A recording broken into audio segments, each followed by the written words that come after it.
बिस्मिल्लाहिर्रहमानिर्रहीम। अस्सलाम वालेकुम। पाकिस्तान टेलीविजन न्यूज़ की कोरोना स्पेशल ट्रांसमिशन मेरा घर मेरी जन्नत में आपका खैर मकदम करते हैं। मैं हूं मनाज़िर हुसैन और आज इस ट्रांसमिशन में मेरा साथ देंगी मेरी साथी एंकर नाहिद चौधरी। बाकायदा आगाज़ करते हुए सबसे पहले कुछ अहम हक़ाइक़ से आपको आगाह करेंगे। आदाद शुमार के हवाले से बिलखुसूस के मुल्क में इस वक्त 14,885 अफराद जो हैं वो इस मोहलिक वायरस से मुतासर हो चुके हैं, जबकि 327 अमवात हुई हैं और 3,425 अफराद ऐसे खुशनसीब हैं जो इस वायरस में मुब्तला हुए और उसके बाद फिर वो रिकवर करके मुकम्मल तौर पर सेहतयाब हो गए और घरों की तरफ लौट गए और मामूल की ज़िंदगी का उन्होंने आगाज़ कर दिया। लेकिन ये सारा कुछ जो है वो एहतियात की मरहून मिन्नत है और लॉकडाउन का सिलसिला हो या फिर इनफरादी तौर पर आपने एहतियात का जो है मुजाहिरा करना हो, इस मामले में जब तक नाहिद हम इंडिविजुअली रोल प्ले नहीं करेंगे उस वक्त तक हुकूमती काविशें जो हैं वो मैक्सिमम बारआवर साबित नहीं हो सकती। बहुत अहम है जब तक हम खुद तवज्जो नहीं देंगे और बार बार गवर्नमेंट भी रिक्वेस्ट कर रही है। और दूसरा अगर ये देखें तो ये हमारे अपने मुफाद में है, हमारा अपना फ़ायदा इसमें है कि अगर सोशल डिस्टेंसिंग हम बरकरार रखेंगे तो ये लॉकडाउन जिसको फ्लेक्सिबल किया गया है उसमें हमें बहुत फ़ायदा हो सकता है। वो लोग जो बेरोज़गार हो गए थे उनका रोज़गार जो है वो दोबारा से एक मरतबा फिर हमने देखा कि रास्ते पर आ गया, ट्रैक पर आ गया। लेकिन इसके बावजूद रमज़ान शरीफ में भी हम देख रहे हैं कि हर जगह पर पूरे पाकिस्तान में गहमा गहमी है, लोग मार्केट्स में मौजूद हैं और घरों में नहीं बैठने पर आमादा। ये एक मुश्किल सूरत हाल है। इस सारी सिचुएशन पर हम बात करेंगे। ओवरसीज़ पाकिस्तानीज़ के हवाले से भी बार बार वज़ीर आज़म साहब बात कर रहे हैं, वो अपील भी कर रहे हैं कि वो फंडिंग करें और यहाँ पर जो लोग इस वक्त मुश्किल में हैं उनको हेल्प आउट किया जाए। और उस पर हम बात करेंगे कि उससे में ओवरसीज़ पाकिस्तानी से अपना किरदार किस तरह से अदा कर रहे हैं, मुख्तलिफ फाउंडेशन जो हैं वो काम कर रही हैं। इसके साथ साथ इस सारे सिनेरियो में, इस सारे हालात का हमारे नफ्सियात पर क्या असर होता है, हमारी मेंटल हेल्थ किस कदर मुतासिर हो रही है, उसको किस तरह से रिकवर किया जा सकता है, इस पर भी बात करेंगे। माहिर नफ्सियात भी हमारे साथ होंगे। मैं अभी इंट्रोडक्शन करवा देती हूँ। हमारे साथ फारूक एम खान साहब हैं, इस वक्त टोरंटो से हमें वो ज्वाइन कर रहे हैं। नॉर्थ अमेरिकन मुस्लिम फाउंडेशन के एग्जीक्यूटिव डायरेक्टर हैं। स्काइप पे ये इस वक्त हमें ज्वाइन कर रहे हैं। टोरंटो की सूरत हाल के हवाले से भी हम इनसे जानेंगे और ये मालूम करेंगे कि वहाँ पर क्या हालात हैं और इनकी फाउंडेशन क्या कर रही है। इनके साथ साथ डॉक्टर अजीम राव साहब इस वक्त हमें ज्वाइन कर रहे हैं।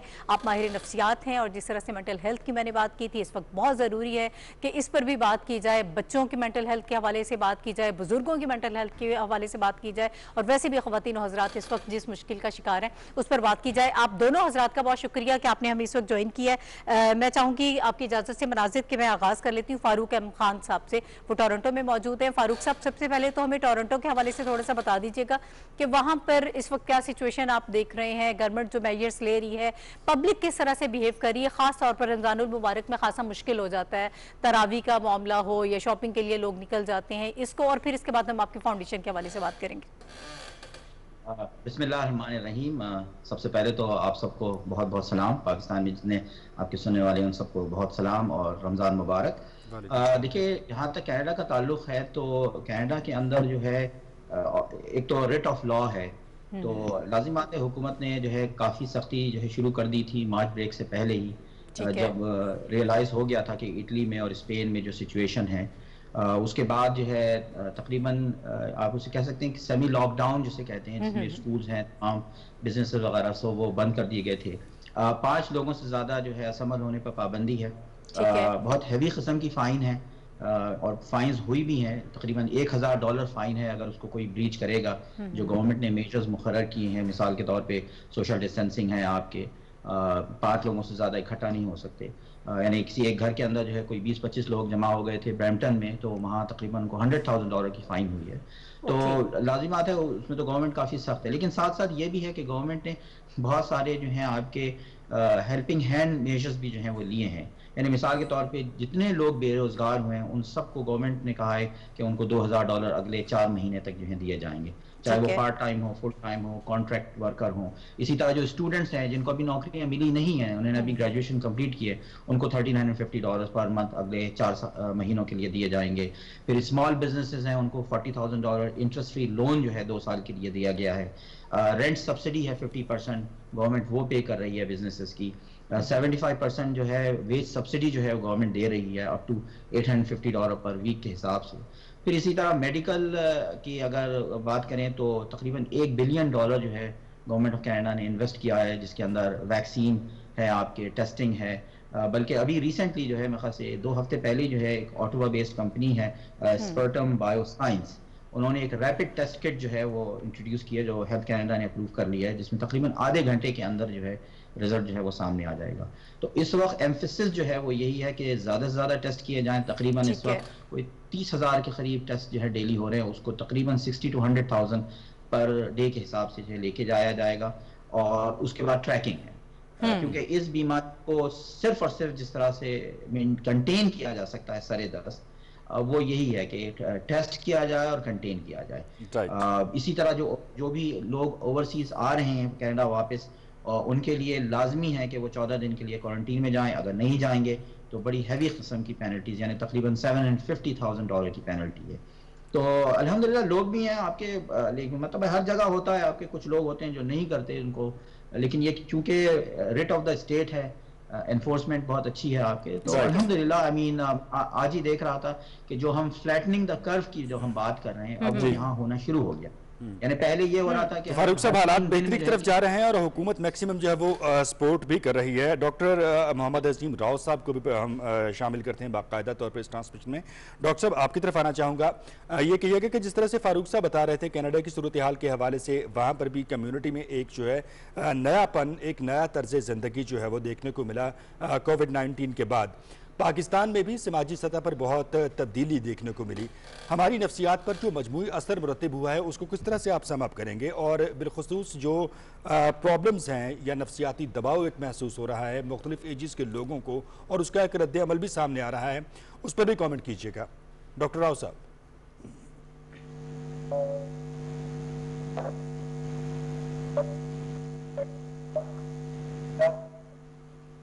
कुछ इशू है ऑडियो का, डॉक्टर अजीम साहब को हम प्रॉपर सुन नहीं पा रहे हैं। फारूक साहब की तरफ मेरा ख्याल है कि एक दफ़ा फिर रुख कर लेते हैं मनाज़िर। फारूक साहब, अब मैं चाहूँगी कि ज़रा आप हमें नॉर्थ अमेरिकन मुस्लिम फाउंडेशन के हवाले से बताइएगा। आप पाकिस्तान के मुख्तलिफ इलाकों में काम कर रहे हैं, किन किन इलाकों में काम कर रहे हैं, क्या मैकेनिज़्म है आपका जिसके तहत ये सारा अमल जो है इस वक्त जारी है? इस हवाले से ज़रा हमें मैं चाहूँगी कि तफसील से आगाह करें कि किस तरह से ये सारा अमल जो है वो हो रहा है।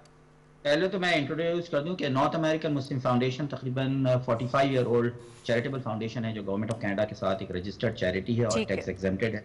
हमारा काम पूरी दुनिया के अंदर है, यानी इंडोनेशिया से लेकर के साउथ अमेरिका और अफ्रीका वगैरह तक। तो इस वक्त कोविड-19 का मसला है आपके, और हमारा फोकस पाकिस्तान और इंडिया है, जिसमें ज़्यादा एक्चुअली पाकिस्तान है। तो कराची के अंदर हमने अभी चनेसर गोट में वहाँ पे नोमान अयूब साहब हैं जो कोऑर्डिनेट कर रहे हैं, और हमने हज़ारों से लोगों को जो है वहाँ पे अभी राशन दिया है फैमिलीज़ को।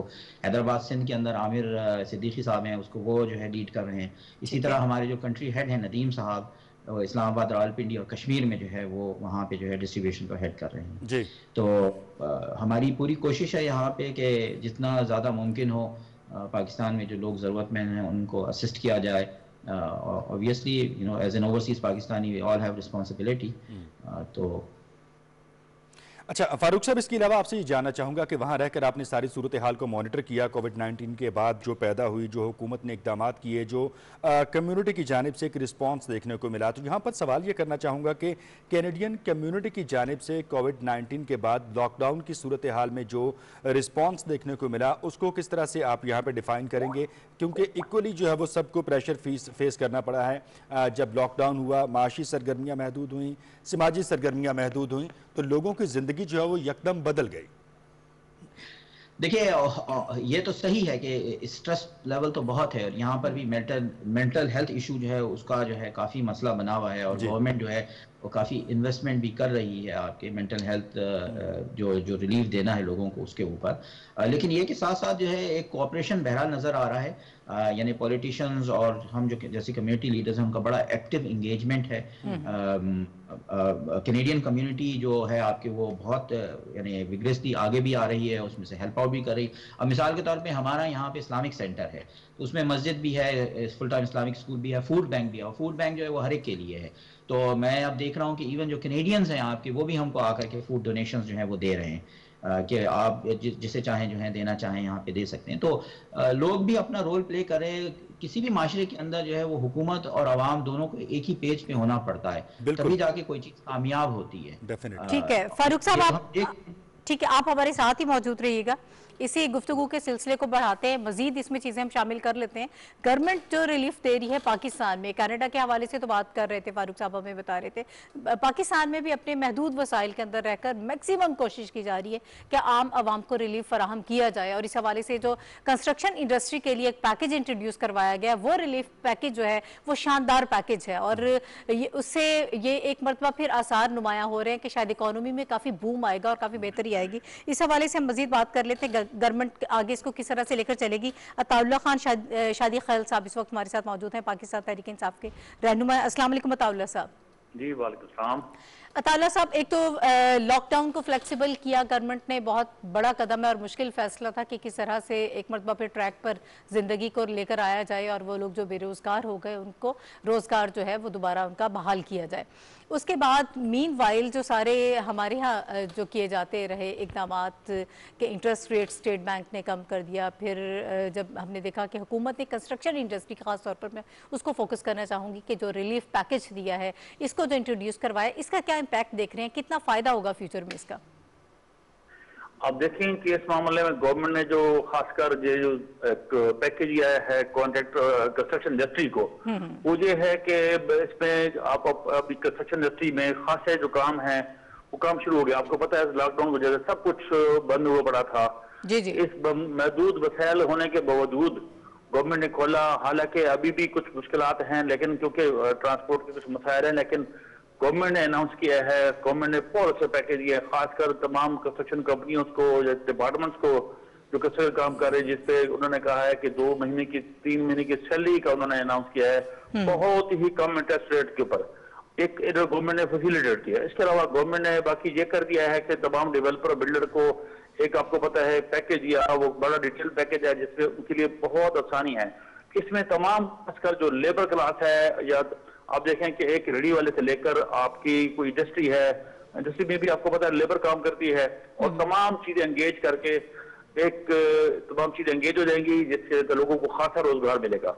जी अच्छा सर, कहिएगा कि समाजी बहबूद और सनतों के वजीर को जामे लाहा अमल बनाने की हिदायत की गई है वजीर आज़म साहब की जानिब से। किन पैटर्न्स पे काम हो रहा है, किन नुकात को आप मद्देनज़र रखेंगे कि कुछ इस तरह का लाहा अमल जो है वो तश्कील पा जाए कि आप गवर्नमेंट की तरफ से जो इक़दाम कर रहे हैं उनके समरात भी सामने आए और साथ ही साथ जो SOPs हैं उनका जो एक इम्प्लीमेंटेशन है उसको भी यकीनी बनाया जा सके? आप देखेंगे जिस तरह हम अभी के गवर्नमेंट ने जिस तरह इस खासकर एक वबा है जो इंटरनेशनल वबा है और पाकिस्तान पे भी बहुत बुरा इसका असर पड़ा है, लेकिन पीटीआई गवर्नमेंट ने जिस तरह हैंडल किया है, मैं कहता हूं कि बहुत ही खराज तहसीन में है कि साहब ने इंतहाई राइट लेफ्ट के प्रेशर के बावजूद उन्होंने इतना वो सख्त इकदाम नहीं किए। हालांकि आपको पता है कि ये बीमारी किस तरह फैलती है, और इसमें बहुत ही खासकर जो सोशल सेक्टर है, आपने लोगों से मिलना, काम करना, और हर एक से दूसरा इन्फेक्ट होता है लोगों पे। और ये बहुत ही शुक्र है खुदा का कि इस वक्त जिस तरह गवर्नमेंट ने हैंडल किया मौजूद वसाइल के बावजूद, लेकिन आप देखें कि चीजें अभी रवां दवा हैं, चीज चल रही है। हाँ, असर तो पड़ता है जिस तरह असर पड़ा है। आप देखें कि पाकिस्तान जैसा मुल्क जो कर्जों में डूबा हुआ है, इसके बहुत मसाइल है, खासकर लेबर क्लास बिल्कुल स्ट्रक होकर रह गई है।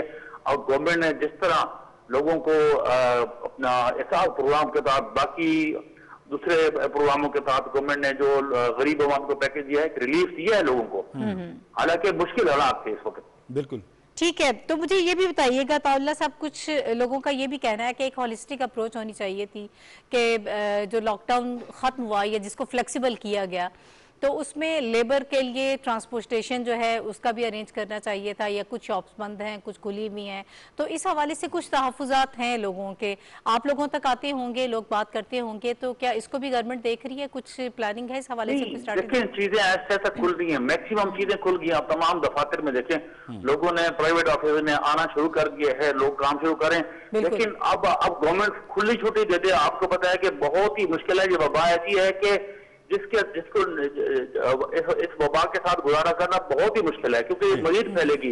और जैसे भी आपको पता है कि वर्ल्ड हेल्थ ऑर्गेनाइजेशन ने भी आपको वार्न किया है कि ये चीज आगे फैल जाती है। इस वजह से हमें फिर भी एहतियात करनी चाहिए, और क्योंकि जब एहतियात नहीं करेंगे तो ये हमारे लिए बड़ी सुईर बन जाएगी। जी अच्छा, यहाँ पर आपसे ये भी जानना चाहूँगा सर कि समाजी बेहतरी के मामलात हों, माशी बेहतरी के मामलात हों, या फिर कोविड-19 जो है इससे लड़ने की बात हो, गुर्बत का खात्मा हो, इन तमाम पहलुओं पर हुकूमत ने बड़ा मुस्बत और बड़ा ही लगन के साथ काम किया है, जिसे कौमी और बैनुल-अक़वामी सतह पर मुख्तलिफ माहिरीन जो हैं वो सराहते हुए नज़र आ रहे हैं। लेकिन बाहर कैफ बेहतरी की गुंजाइश मौजूद रहती है।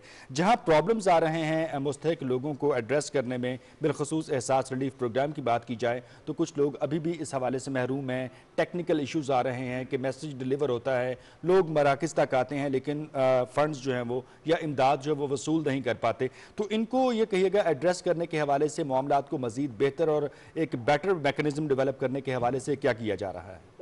देखिए, पाकिस्तानी कौम, पाकिस्तानी वज़ीर-ए-आज़म इमरान खान साहब इस वक्त पूरी कौम को लीड कर रहे हैं। हर दूसरे दिन से दिन प्रेस कॉन्फ्रेंस के जरिए, टीवी खिताब के जरिए, जो अपने ट्वीट के जरिए अवाम को हर चीज से आगाह कर रहे हैं, वो खुद लीड कर रहे हैं। सेकेंडली ये है कि जहां तक लोगों की इमदाद तक का है कि मैक्सिमम लोगों को इमदाद पहुंच रही है। हाँ, सिर्फ और सिर्फ डिजर्विंग लोगों के लिए वो एक थोड़ी वेरिफिकेशन हो रही है, और वेरिफिकेशन के बाद उन लोगों को भी इमदाद दे जाएगी कि इमदाद दे दी जाएगी। उसके बाद कोई ऐसी चीज नहीं रहेगी कि लोग हाँ, नेचुरली कुछ लोग रह जाएंगे, लेकिन मैक्सिमम गवर्नमेंट कोशिश कर रही है कि लोगों का इमदाद पहुंच जाए, जो हुकूमत ने ऐलान किया है।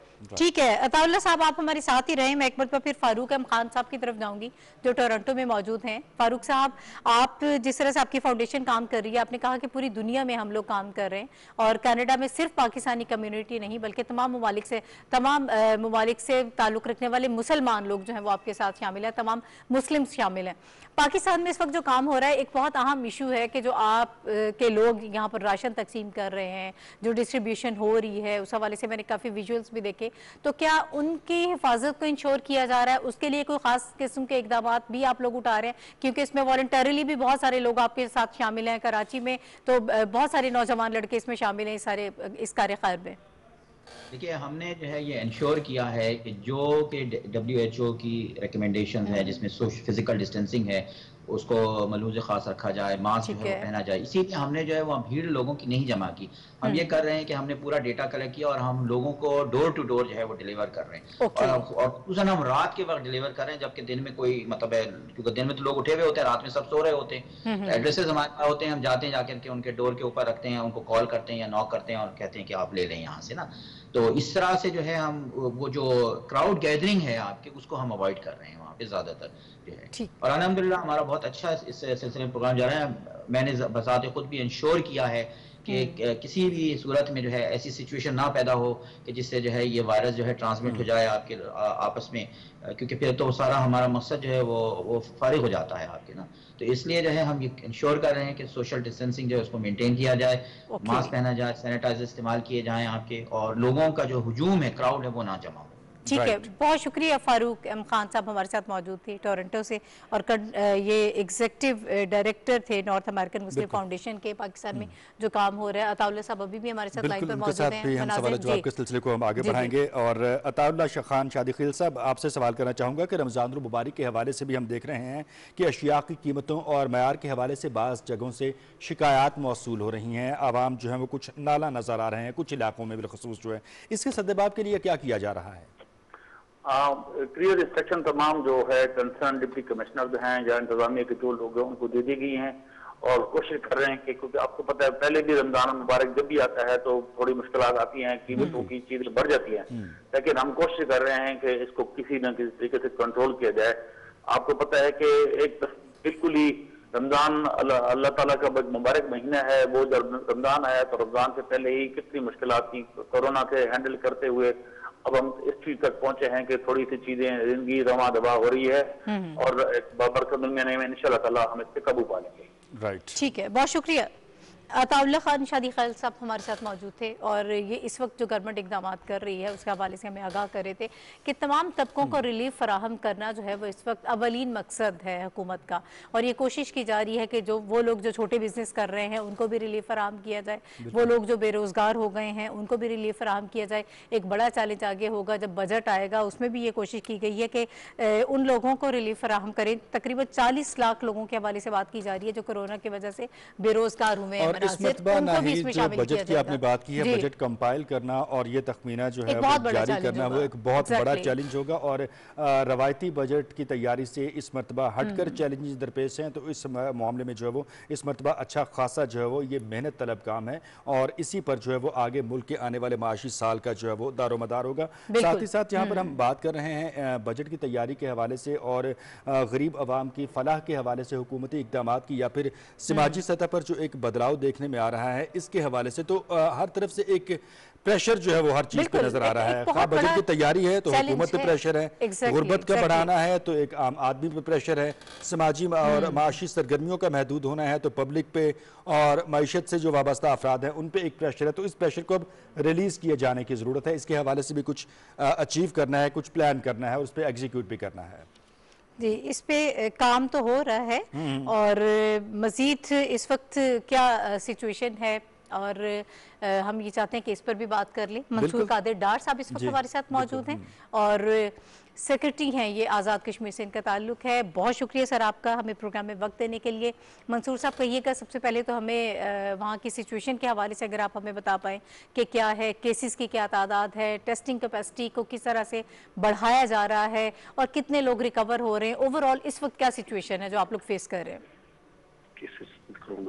जी अस्सलाम वालेकुम जी, बहुत शुक्रिया, थैंक यू वेरी मच। असल में हमारा तो आपको पता है शुरू में ही हमारे प्राइम मिनिस्टर साहब ने, फारूक हैदर खान साहब ने बहुत सख्त स्ट्रिक्ट एक्शन लिए थे और हमने जो खास तौर पे जो हमारे एंट्री पॉइंट्स हैं उनको जो बंद किया था उसकी वजह से बड़ा फर्क पड़ा है और बाहर से जो लोग थे बड़ा उनको रिक्वेस्ट किए कि प्लीज आप एंटर ना हो आज़ाद कश्मीर के अंदर, चाहे वो जितना वो ज़ात पतन था, हमारा परारकोट था, कुआला था, मंगला था, तो बड़ी सख्ती से। तो उस वजह से अभी तक हमारे जो तकरीबन 59 के करीब वो थे मरीज, जिसमें से तकरीबन आधे से ज्यादा 27-28 तो ठीक होके भी चले गए हैं। तो हमारा मसला आइसोलेशन सेंटर हमने बना दिए हैं, कोई ऐसा मसला नहीं है अभी। जो बल्कि जो थोड़ा सा लॉकडाउन में, स्मार्ट लॉकडाउन में हमने किया था और हमारे प्राइम मिनिस्टर साहब ने उसमें किया है कि मंगल और जुमे को मुकम्मल बंद है, बाकी दिनों में कुछ थोड़ा थोड़ा टाइम दिया पार्शियली हर एक को के भी ये दुकानें फला टाइम पे इस टाइम पे खुलेंगी ताकि थोड़ा थोड़ा सा रोजगार का काम और ये इस तरह से ये भी चल सके। तो बड़ा प्लानिंग के साथ हमारे चीफ सेक्रेटरी और प्राइम मिनिस्टर रोज बैठते हैं और रोज की रोज सिचुएशन के हिसाब से फैसले होते हैं और उस पर सख्ती से इंप्लीमेंट होता है। जैसा कि मैं आपको बताऊं, आज हमारा सख्ती से मना हो गया था, प्राइम मिनिस्टर साहब ने कल कहा कि सरकारी गाड़ी भी नजर ना आए। राइट। तो आज आप यकीन करें कि हमारी सरकारी, मेरी अपनी सरकारी गाड़ी बंद है। राइट। हम मतलब कि इम्प्लीमेंट जब होता है तो फिर हम ये नहीं देखते कि किसको छोड़ना है और किसको नहीं। बिल्कुल जी, सब पे यकसा इम्प्लीमेंट होता है। राइट। डॉक्टर साहब आप हमारे साथ काइंडली मौजूद रहिएगा। डॉक्टर मोहम्मद अजीम राव साहब ने हमें नाहिद एक मिनट पर फिर से ज्वाइन किया, उनसे हम बात करेंगे। अस्सलाम वालेकुम डॉक्टर साहब। डॉक्टर साहब बहुत शुक्रिया, आपने हमें एक मिनट पर फिर से ज्वाइन किया है। डॉक्टर साहब जानना ये चाहूँगा कि कोविड-19 के बाद जो है वो हर चीज़ में एक तब्दीली आई और हर शोबा ज़िंदगी से ताल्लुक़ रखने वाला फ़र्द जो है वो बराह रास्त एक गैर मरई दबाव में आया है। इस दबाव से किस तरह से निकला जा सकता है, क्या टिप्स देंगे, नफ्सियात इस बारे में क्या कहती हैं?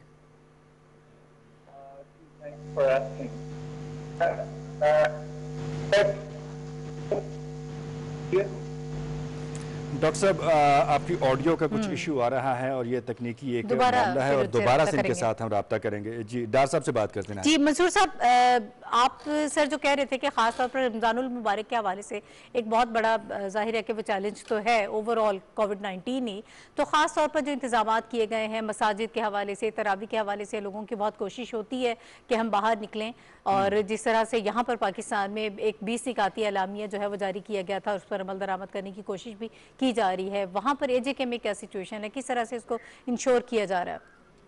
इसमें एजेके में हमारा इस तरह से है, जो कि प्राइम मिनिस्टर साहब और हमारे चीफ सेक्रेटरी साहब ने जो इसमें हर चीज के लिए हमने एसओपीज जारी की हैं। एक तो ये हुआ है कि जो बड़ी मसाजिद हैं जैसे अंदर कालीन है या कुछ है, वो फौरी तौर पर सारे के सारे हमने उठवा दिए और उसको क्वारंटाइन किया है, सारा कैलोरीन के साथ हर दूसरे दिन उसको धोया जाता है। लेकिन कोशिश ये की गई है कि ज्यादातर अंदर मसाजिद बंद की जाए और बरामदों में अगर किसी ने पढ़नी है नमाज, वो भी 6-6 फुट पे हमने दायरे लगाए हैं और एक कुछ जगह पे हमारे गेट लग रहे हैं, जो सैनिटाइजर गेट्स हैं वो लग रहे हैं ताकि वो जो आए और उसको बकायदा हमने मसाजिद के बाहर सैनिटाइजर लगाए हुए हैं, मास्क पहन के बगैर कोई जाने नहीं देता, पुलिस वाले वहां पर खड़े होते हैं। तो अब हमारा मिसाल के तौर पर जो मेन मस्जिद है मुजफ्फराबाद की, जो उस पर सख्ती से ये किया जा रहा है कि जी 6 फुट के ऊपर फासला हो, कालीन नहीं डॉक्टर होना चाहिए, मास्क के साहब, बगैर। जो अर्बन एरिया है, शहरी इलाका है, वहां पर तो एक चेक एंड बैलेंस है, लेकिन जो मज़ाफ़ात के इलाके हैं, जो देहात हैं, वहां पर इस चेक एंड बैलेंस को किस तरह से यकीनी बनाया जा रहा है? और जो तलब और रसद है अशियाए ज़रूरिया की, खुराक है, अद्वियात है, उसको किस तरह से आप मॉनिटर कर रहे हैं? अच्छा, वो इस तरह से है ना, जैसा कि आपने बड़ी अच्छा सवाल किया। हमारा जो ज़ात कश्मीर है, हमारे तकरीबन 1644 जो है ना टोटल देहात विलेज एरिया आते हैं, जो मौजाज जिसको कहते हैं। तो हमारे लोकल गवर्नमेंट डिपार्टमेंट ने इस वक्त तक 1400 से ज्यादा कमेटीज जो हैं वो बना दी हैं, जिसके अंदर एक स्कूल टीचर है, मस्जिद इमाम है, इसी तरह से जो लोकल जो मतलब यूनियन कौंसिल का सेक्रेटरी है, ये इस तरह के मेंबर बना के जो तकरीबन 1275 के करीब कमेटीज बन चुकी हैं, जो रोज के रोज सिर्फ ये काम कर रही हैं कि देहातों में कोई ऐसी चीज है। इसीलिए हमारे देखें देहातों में कोई केस इस वक्त तक नहीं है। ये केस जो हमारे तकरीबन 60 के करीब या 59 के करीब हैं, वो भी उनमें से वो है जो बाहर से एंट्री किसी तरह से हो गई जब पहले, उसके बाद ये हुए, उसके बाद जब हमने एंट्री को बंद किया, इस वक्त कोई केस नहीं है। अभी आपने देखा होगा कोटली में हमारे 5 केस हुए, वो भी कुछ लोग जो है सरगोदा से किसी डेड बॉडी के साथ आए और वहां पर उन्होंने जनाजा शनाजा पड़ा, और उसी चक्कर में 4-5 लोग हमारे जो है ना वो पता नहीं किस तरह से वो किसी गाड़ी में, प्राइवेट गाड़ी में निकल आए, पता नहीं चला। तो ये मतलब कि सख्ती और ये सारी चीजें इम्प्लीमेंटेशन जो बार बार ये नहीं है कि इसको कर दिया और उसके बाद हो रहा है, हर चीज की एसओपी हमने जो है ना इशू की हुई है दाखिला की तरफ से। तो इस एसओपी पे सख्ती से अमल हो रहा है। मैं जैसे आपको बता रहा हूँ कि कल ये था कि भी ये जो सरकारी गाड़ियां ऐसे फिर रही हैं इसको बंद करें। अब मेरी गाड़ी उन्होंने बंद कर दी। मैंने कहा बिल्कुल ठीक किया आपने, जाहिर है जो इम्प्लीमेंटेशन होगी वो ठीक होगी, लेकिन बाद में उनको बताया कि मैं सरकारी ड्यूटी पे हूँ, इस वक्त मेरा मूवमेंट ये है, मैं इधर जा रहा हूँ, मेरी मीटिंग है, फिर जाकर उन्होंने गाड़ी छोड़ी। ठीक है, इम्प्लीमेंटेशन का है सारा। असल तो बात ही इम्प्लीमेंटेशन की होती है ना, किस पर अमल दरामद कैसे करवाया जाए। बहुत शुक्रिया मंसूर कादिर डॉक्टर साहब हमारे साथ मौजूद थे। एजे की सिचुएशन के हवाले से सेक्रेटरी हैं ये, तो वो हमें बता रहे थे कि वहाँ पर किस तरह से क्या स्ट्रैटेजी है और कैसे उसको इम्प्लीमेंट करवाया जा रहा है। एक मरतबा फिर डॉक्टर मोहम्मद अजीम राव साहब टेलीफोन लाइन पर हमें ज्वाइन कर रहे हैं, और जब हम इंसानी नफ्सियात की बात करते हैं या इस सिचुएशन की जब हम बात कर रहे हैं जिससे हम गुजर रहे हैं, तो उस हवाले से हमारी नफ्सियात पर इस वक्त क्या असरात मुरतब हो रहे हैं, कैसे इसको ओवरकम किया जा सकता है, डॉक्टर साहब से जान लेते हैं। डॉक्टर साहब, डॉक्टर मोहम्मद अजीम साहब, आप मुझे सुन रहे हैं?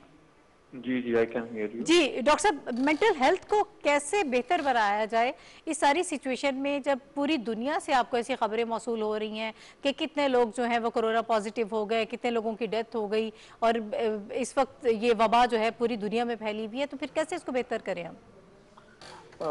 देखिए, ये बहुत आपका रेलिवेंट क्वेश्चन है, लेकिन इससे पहले मैं आपको एक और बात बताना चाहता हूँ, उसके बाद मैं आपको आंसर करता हूँ। देखिए, ये बहुत बड़ी अपॉर्चुनिटी अल्लाह ताला ने एक तरह से हमें दी है पाकिस्तान में, एक डिसिप्लिन को फॉलो करने की, अपनी तमाम चीज़ों को जो हमारी बहुत एन वाएँ हैं उनको सेटल करने की। जैसे हम बहुत हजूम बनाते हैं, कोई कतार का कॉन्सेप्ट नहीं है, बैंकिंग हो या बाजार हो, मार्केट्स, हम लोग बिल्कुल एक तरह से डिसिप्लिन फॉलो नहीं करते। तो चलें, कोविड-19 की वजह से, बिकॉज इसकी एक प्रोटोकॉल इस तरह के हैं कि आप इन अगर गाइडलाइंस को फॉलो कर लें तो आप बहुत डिसिप्लिन हो जाएंगे।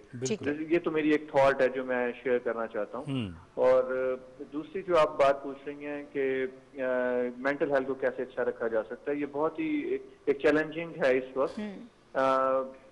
पहली बात तो देखें, रीअश्योरेंस लोगों को ये मिले कि ये जो हमें डुअल मैसेजेस मिलते हैं ना कि लॉकडाउन कर रहे हैं, नहीं कर रहे, कितने दिन कर रहे हैं, कितने दिन नहीं कर रहे, ये इसमें क्लैरिटी होनी चाहिए बहुत कि आप कितने दिन तक कर रहे हैं लॉकडाउन, और उसको डिसिप्लिन के साथ। जैसे अभी मुझसे पहले जो साहब बात कर रहे थे, उन्होंने बहुत अच्छा बताया कि आजाद कश्मीर था शायद, आई थिंक, वहाँ बहुत अच्छा फॉलो कर रहे हैं गाइडलाइंस। ये बहुत इंपॉर्टेंट है, इससे बहुत लोगों की कंफ्यूजन सेटल होती है कि जी ये इस वक्त फॉर एग्जांपल 15 मई तक हमारा लॉकडाउन है और इसमें कोई किसी की रियायत नहीं है। अब हो ये रहा है कि पार्शियल जो चीजें जब जाती हैं ना, तो ये एक मैसेज अच्छा नहीं जाता, लोगों को ये बड़े कंफ्यूज हो जाते हैं, ज़हनी अज़ियत का सबब कब तक चलेगा, कब तक नहीं चलेगा, वगैरह वगैरह। तो ये तो एक बात हो गई। And third what you are asking कि हम मेंटल हेल्थ को कैसे रखें। देखें, एक अपने रूटीन को, स्केड्यूल को फॉलो करें। हम लोग क्योंकि घरों में बंद हैं तो हम लोग कह रहे हैं कि लें जी अब सारा दिन गुजर जाएगा, तो ये गलत रूटीन है।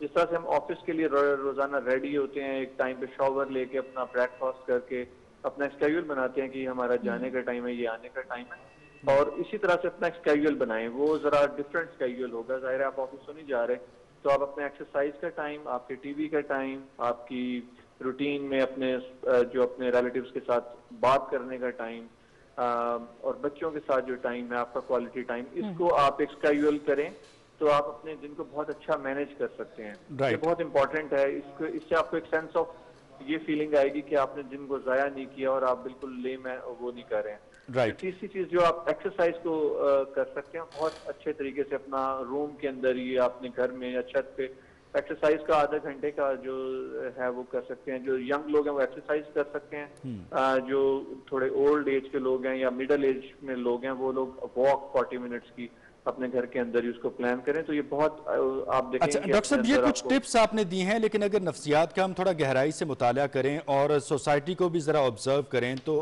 हर शोबा ज़िंदगी से ताल्लुक़ रखने वाले जो मुख्तलिफ अफराद हैं, अगर हम उनकी बात करें तो वो बराह रास्त एक टेंशन भी फेस कर रहे हैं, एक दबाव भी फेस कर रहे हैं। उसकी वजह यह है कि अगर मईशत की बात की जाए तो मईशत से ताल्लुक़ रखने वाला जो फ़र्द है उसका ना वो रेवेन्यू जनरेशन रहा, ना ही उसकी जो है वो उस तरह की इनपुट और आउटपुट रही। इसके अलावा अगर हम समाजी सतह पे लोगों की बात करें तो सोशल डिस्टेंसिंग आ गई है। इसके अलावा अगर हम मजमूई तौर पर एक आम आदमी की बात करें तो उसका मयार ज़िंदगी नीचे आ गया, उसको गुर्बत का चैलेंज सामना करना पड़ रहा है। तो लोगों में बराह रास्त कॉमनली जो है वो दो चीज़ें सरायत कर रही हैं, एक टेंशन है और एक प्रेशर है, जो प्रैक्टिकली किसी सॉलिड मूव के बगैर जो रिमूव नहीं होगा। इस बारे में क्या कहेंगे? क्या ये एक्सरसाइजेज हेल्प आउट करेंगी या कुछ और भी कहती है नफ्सियात?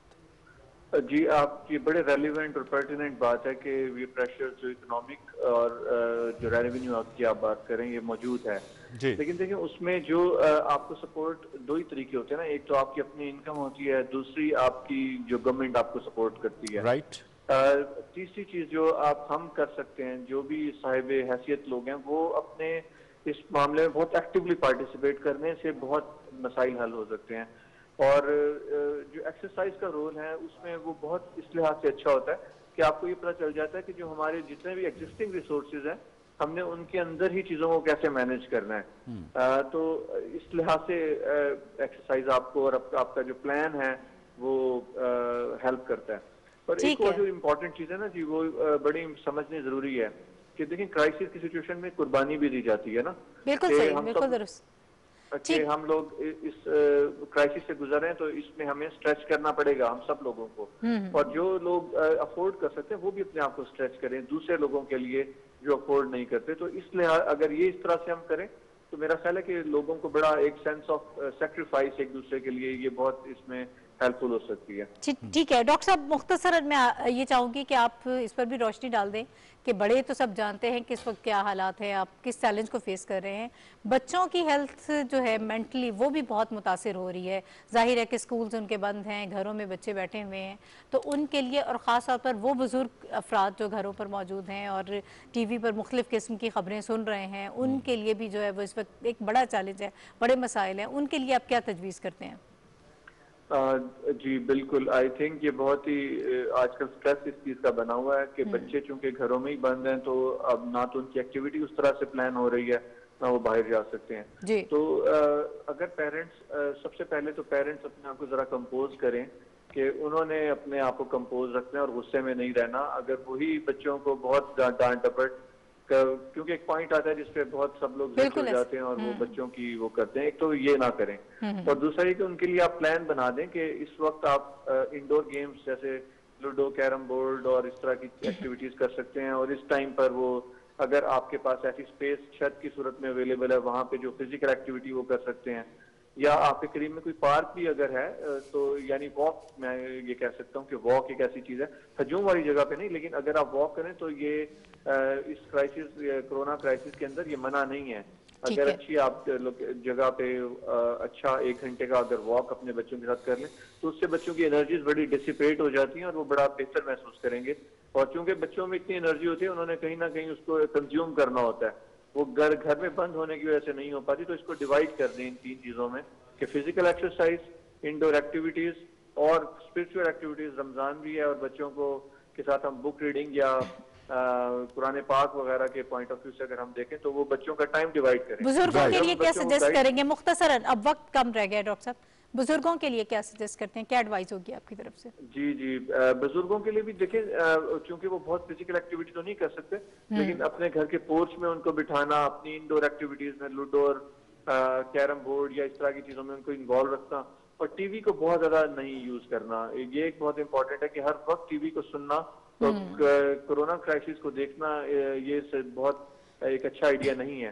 तो जरूर देखें टीवी, लेकिन एक लिमिटेड टाइम तक, और उसमें भी एक एंटरटेनमेंट का जिसमें या उनका स्पिरिचुअल जो रिलीजियस जिससे वो बेहतर महसूस करते हैं, तो वो अगर करें तो उनके लिए बहुत अच्छा है। ठीक है, बहुत शुक्रिया। डॉक्टर मोहम्मद अजीम राव साहब मौजूद थे हमारे साथ, और मनाजिर एंड में जो उन्होंने बुजुर्ग अफराद के लिए कहा कि टीवी के हवाले से तो बार बार और ख़ास तौर पर कोरोना के हवाले से जो खबरें आ रही हैं, बार बार आपको बताया जा रहा है, तो इसको थोड़ा सा अवॉइड करें। घर में बैठ के दीगर भी मसरूफियात हैं उनकी तरफ भी आप वक्त अच्छा नहीं, मेंटल हेल्थ पे आपका फोकस था और टेंशन और प्रेशर को जो है वो एक रिप्लेस करने के हवाले से मेरा फोकस था, और इस पर डॉक्टर साहब ने एक बड़ी खूबसूरत बात की। नफ्सियात भी इस हवाले से यही एडवाइस करती हुई नजर आती हैं कि रूहानी एतबार से तो ये बात बिल्कुल आजमूदा है कि रमज़ान का जो फजीलतों और बरकतों वाला महीना है, इसमें जो है वो आपका वक्त वो पॉजिटिव गुजरना चाहिए। इबादत, खैरात और नेक अमाल जो हैं वो आपको नफ्सियाती तौर पर भी मुस्तहकम रखेंगे, मजबूत रखेंगे, और साथ ही साथ आपके लिए बायस खैर व बरकत भी होंगे दुनिया में भी और आखिरत में भी। सो जनाब, आप ये अच्छे अमाल का सिलसिला जो है वो जारी रखिए, दूसरों की मदद कीजिए, और कोरोना स्ट्रेस में रहने की जरूरत नहीं है। उम्मीद जो है, उम्मीद की किरण जो है वो हमेशा कहीं ना कहीं मौजूद होती है, हर तारीकी में जो है वो रोशनी की किरण मौजूद होती है। इसके साथ ही आज की हमारी ट्रांसमिशन जो है उसका वक्त खत्म हो रहा है। इस सेगमेंट को हम क्लोज कर रहे हैं। कुछ ही देर बाद आपको न्यूज़ ब्रेक की तरफ लेकर जाएंगे और अब तक की जो सारी अपडेट्स हैं उसे आगाह करेंगे। नाहिद चौधरी और मनाजिर को इस वक्त इजाज़त दीजिए। अल्लाह हाफ़िज़। नासिर।